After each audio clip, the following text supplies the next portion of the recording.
दोस्तों, आप Charlie Chaplin के नाम से तो जरूर वाकिफ होंगे। चार्ली चैपलिन के साथ मरने के बाद क्या हुआ था, आइए जानते हैं। दोस्तों, चार्ली चैपलिन 16 अप्रैल 1889 को इंग्लिस्तान के शहर लंदन में पैदा हुए। चार्ली चैपलिन एक मज़ाहिया अदाकार थे और आलमी शोहरत याफ्ता स्टार थे।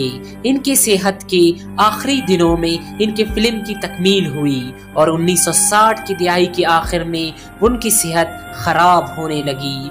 दोस्तों, 1872 में उन्हें अकेडमी अवार्ड मिलने लगा और 1977 तक उन्हें बोलने, चलने और फिरने में मुश्किल होने लगी और उन्होंने व्हील चेयर का इस्तेमाल शुरू कर दिया। दोस्तों, चार्ली चैपलिन अपनी जिंदगी की आखिरी अयाम उन्होंने स्विट्जरलैंड में जेनेवा के किनारे गुजारे। 25 दिसंबर को पूरी दुनिया में मौजूद यहूदी बिरादर जब क्रिसमस की खुशियां मना रही थी, इसी दिन ही इस अजीम फनकार का बुलावा आ गया। क्रिसमस के मौके पर जब चार्ली चैपलिन के बिस्तर के करीब बैठे एक पादरी ने उन्हें हौसला दिया और कहा कि खुदा आपकी रूह को रहम फरमाए, तो इस पर चैपलिन ने चैंपियन का जवाब दिया, जो कि इनके आखिरी अल्फाज भी थे। क्यों नहीं, ये रूह इसी की तो है। 1977 में क्रिसमस के मौके पर चार्ली चैपलिन दुनिया से रुखसत हो गए। दोस्तों, इस वारदात में 2 अगवाकारों जो कि इन दिनों बेरोजगार थे, उन्होंने एक मंसूबे के तहत एक लाश चुराई। वो लाश थी चार्ली चैपलिन की।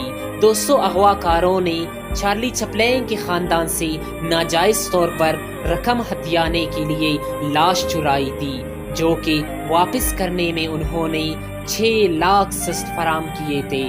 ये सूरत हाल इतनी मज़ायका खेज थी कि इनकी किसी फिल्म का हिस्सा मालूम होती थी।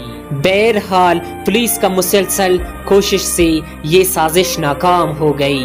चार्ली चैपलिन की लाश को 11 हफ्तों के बाद जेल जेनेवा के करीब से बरामद कर लिया गया था और अगवाकारों को भी गिरफ्तार कर लिया गया था। फिर चार्ली चैपलिन चैंपियन की लाश को दूसरी जगह गहरी कब्र में दफनाया गया और कमर पर 6 फुट मोटी कंक्रीट की तह डाली गई ताकि मुस्तकबिल में कोई दोबारा ऐसी कोशिश न करे।